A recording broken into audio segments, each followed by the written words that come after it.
ಎಲ್ಲರಿಗೂ ನಮಸ್ಕಾರ. ಈ ದಿನ 6ನೇ ತರಗತಿ ಮಕ್ಕಳಾದ ನಾವು ಸಚೇತನ ಕಾರ್ಯಕ್ರಮ ನಡೆಸುತ್ತೇವೆ. ಈ ದಿನದ ವಿಷಯ ಭಾಷೆಯ ಬಗ್ಗೆ ರಸಪ್ರಶ್ನೆ ಕಾರ್ಯಕ್ರಮ. ಭಾಷೆಯ ಬಗ್ಗೆ ರಸಪ್ರಶ್ನೆ ಕಾರ್ಯಕ್ರಮ. ಕನ್ನಡ ವರ್ಣಮಾಲೆಯಲ್ಲಿ ಎಷ್ಟು ಅಕ್ಷರಗಳಿವೆ?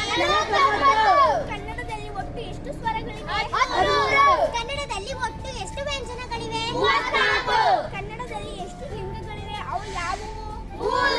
ಸ್ತ್ರೀಲಿಂಗ, ಪುಲ್ಲಿಂಗ, ನಪುಂಸಕಲಿಂಗ.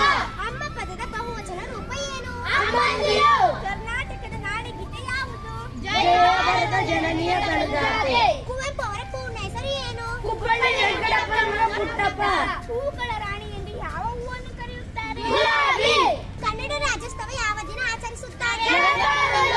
ಅಡ್ಡ ಕುದರೆ ಚಕ್ರದಂತೆ, ಉದ್ದ ಕುದರೆ ಶಂಖದಂತೆ, ಮೂಸಿದರೆ ವಾಸನೆ, ಕುಯ್ದರೆ ಕಣ್ಣೀರು ಡ್ಯಾಶ್ ನಾನು ಯಾರು?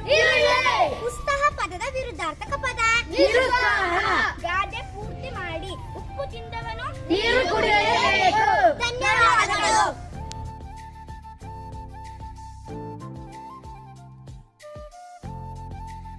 ಎಲ್ಲರಿಗೂ ನಮಸ್ಕಾರ. ಈ ದಿನ 6ನೇ ತರಗತಿ ಮಕ್ಕಳಾದ ನಾವು ಸಚೇತನ ಕಾರ್ಯಕ್ರಮವನ್ನು ನಡೆಸುತ್ತಿದ್ದೇವೆ. ಇಂದಿನ ವಿಷಯ English quiz. English quiz. How many letter are there in English alphabet? 26. How many vowels are there? Name them. 5. A, E, I, O, U. What is the opposite of hot? Cold. What is the plural of child? Children. Who is he? Doctor.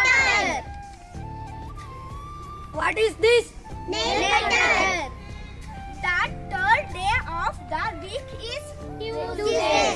I love to dance in the forest green. 100 eyes in my style. National bird of India. Who am I? Peacock. Which symbol is this? Exclamatory mark. Which symbol is this? Question mark. When is the Republic Day? January 26. ಧನ್ಯವಾದಗಳು.